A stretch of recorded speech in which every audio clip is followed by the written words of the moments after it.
You are a tenacious, detail-oriented problem solver. Don't believe it? Just Google it. Let me show you what I mean. Today I encountered an issue with my Nikon camera. It showed an error on a control panel, meaning it's useless. Worse, it means it hadn't recorded my last talk because it is erroring out. And as most of us would, I immediately turned to Google the solution. Wow. So here's the guy who tells you how to fix it. 500,000 views? He must have the answer. It gives you an error code for faulty communication between your camera and your lens. Of all of the error codes, this is probably one of the most common. Stick with us and we'll explain exactly what you should and shouldn't do when trying to resolve this error.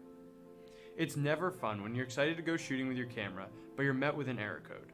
Thankfully, if you encounter this one, you may be able to resolve it with nothing more than just your t-shirt. Luckily, the most common cause of this issue is actually your fault. Well, your oily skin's fault, that is. You see, the naturally occurring oils on your skin can act as an insulator which can inhibit the electrical contact, but the solution is as simple as a soft dry cloth. Just gently wipe the gold area. He lost me at my fault. So I was shooting with a camera. I didn't touch a lens. I haven't changed a lens in days, and somehow this is my fault. I mean, what does the lens have anything to do with this? I never took the lens off. Why would it be functioning and all of a sudden malfunction? But anyways, I did remove the lens, try another lens, wipe the lens contacts, and nothing happened. Let's see what Nikon has to say, right? It's always good to go directly to the manufacturer. Nothing new, nothing useful. And that's actually often the case. For example, Windows crashes often after updates, and Microsoft's stance is this is not an issue. We don't have reports of this happening. At least they're only anecdotal, sparse few. Well, tell that to my wife, whose computer would boot up, crash every single time after the reboot, after the update. What about photography-oriented sites? Photography Life? That seems to be pretty good, right? Well, it's just the same thing. It's a lens contact, and this is all very useless. How do I get real information here? I've already tried replacing the battery. I turned the camera off and then back on. I formatted a secure digital card just in case it's corrupted.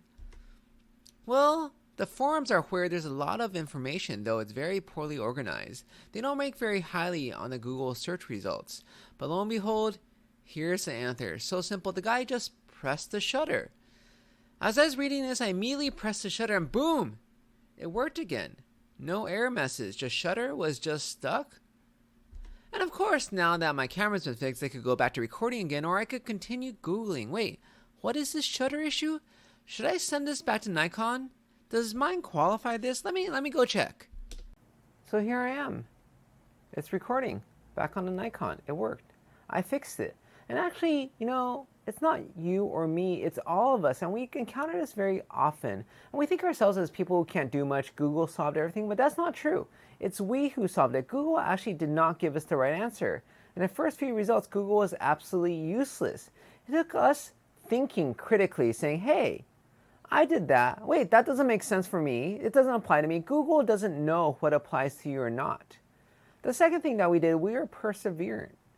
See, I guess I couldn't really handle my camera not working, so I just had to keep on going until I fixed it. And that's what we do. We keep on going till we fix it. We go looking at page 2, page 3 of Google search results, trying to find other ways, going directly to a forum we know has more information.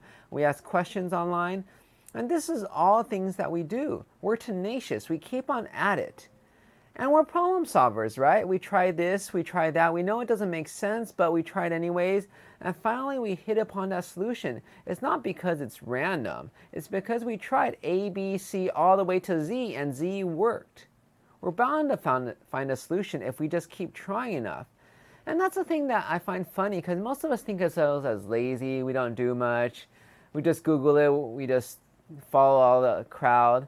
But actually, we do an awful lot. And if you think about every time you encounter an issue and you Google it and you don't get the answer on the first result, does that mean it's an impossible problem? No, it just means you keep on going. You think critically. You think of other ways of solving it. You think of what people are missing.